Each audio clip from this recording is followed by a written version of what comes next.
فضول خرچی کے اثرات۔ اب آئیے ذرا اپنا جائزہ لیتے ہیں۔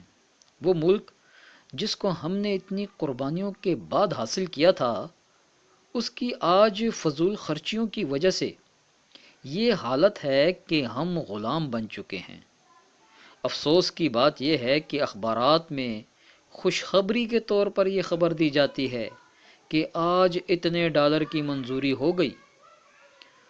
اس طرف ہمارا خیال ہی نہیں جاتا کہ منظوریاں تو کرا رہے ہیں، مگر ان کو ادا کون کرے گا؟ پاکستان کا بچہ بچہ اور اس کی آئندہ نسل بھی اسی طرح مقروض رہے گی۔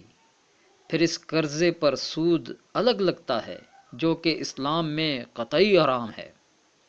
اب اگر IMF کی طرف سے سختی ہو جاتی ہے تو کسی دوسرے ملک سے وقتی طور پر مانگ کر قسط ادا کر دیتے ہیں، مگر وہ بھی صرف سود کی رقم ہوتی ہے اور ساتھ ہی اس دوسرے ملک کے بھی مقروض ہو جاتے ہیں۔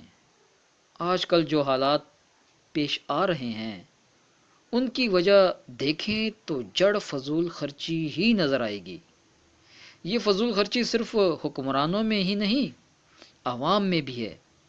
لہٰذا ہمیں انفرادی طور پر بھی اور اجتماعی طور پر بھی اس برائی پر قابو پانا چاہیے، وگرنہ وہ کل دور نہیں کہ یہ فضول خرچی آخرت تو عقارت کرے گی، دنیا کو بھی بربادی کا نمونہ بنا دے گی۔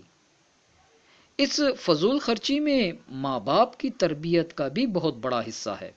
عموماً آج کل والدین بچوں کو زیادہ پیسے دیتے ہیں جو کہ سراسر زیادتی ہے، کیونکہ ناسمجھ بچے کو ان کے مصرف کا علم تو ہوتا نہیں، وہ ان کو یوں ہی فضول چیزیں کھانے میں خرچ کر دیتے ہیں۔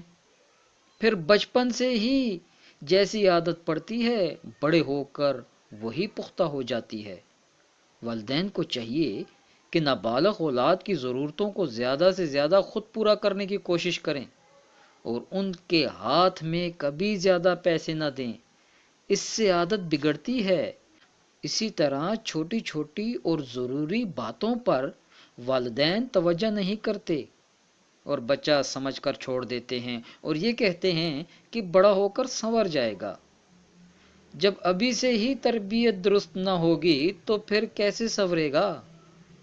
بلکہ آج کل تو ہمارے معاشرے کے مطابق اس کے بگڑنے کے مواقع زیادہ ہیں۔ یہ چھوٹی چھوٹی کوتاہیاں بعض اوقات سنگین واقعات کا پیش خیمہ بنتی ہیں، جن میں والدین الگ تکلیف کا شکار ہوتے ہیں اور اولاد بھی مصائب میں گر جاتی ہے۔ یاد رکھیں۔